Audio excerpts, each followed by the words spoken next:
If niggas on Dreamville that was a part of it don't want to do music and they just want to move on with their life, they'll be good. Damn. Oh, that good. Be straight. Like, you do it because you love it, not because it's you trying to feed your family. Oh, you about to shoot a lot of videos. Word. I'm just saying, if we want to speak to that's fire. Real shit in the industry, we want to talk about apology.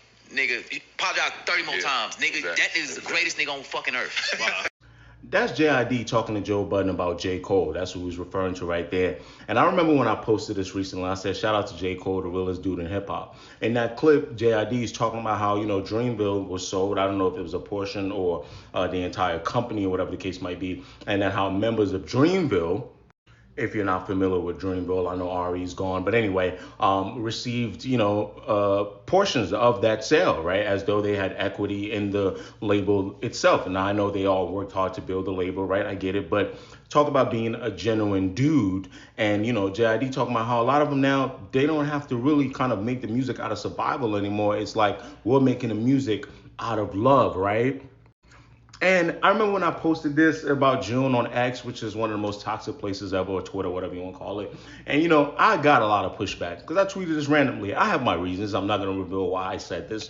But people were just giving pushback. We were talking about the apology. But like JID said, it's like, that apology stuff, I will talk about a lot more in like my documentary coming up. There's another clip that JID has, where he's talking about the apology. I'm going to deep dive on that too. We could talk about all that. That's rap shit. That's for the sport of rap. This gladiator sport rap and where J. Cole went wrong. We can deep dive on that. But when we talking about from what we know and his character and what he's showing as an artist and the little we know about him as a human being, because we don't fully know these people, I really get really disgusted when I hear you guys talk about J. Cole, right? Just because of rap shit in a negative way. Rap shit is rap shit. You know what I mean?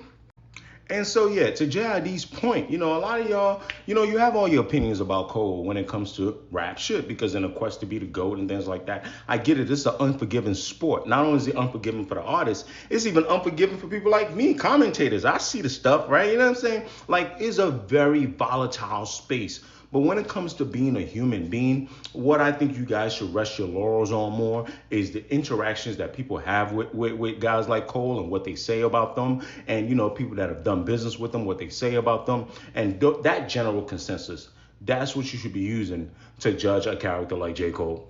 One more thing, by the way, it's very funny and interesting how there was so many narratives about JID and his feelings about Dreamville and J. Cole. And I'm just so happy that he's doing these interviews for the press run, because he's dispelling a lot of those narratives right now, right? Boom. In one day, a lot of narratives getting dispelled about JID, J. Cole relationship, Dreamville, JID relationship.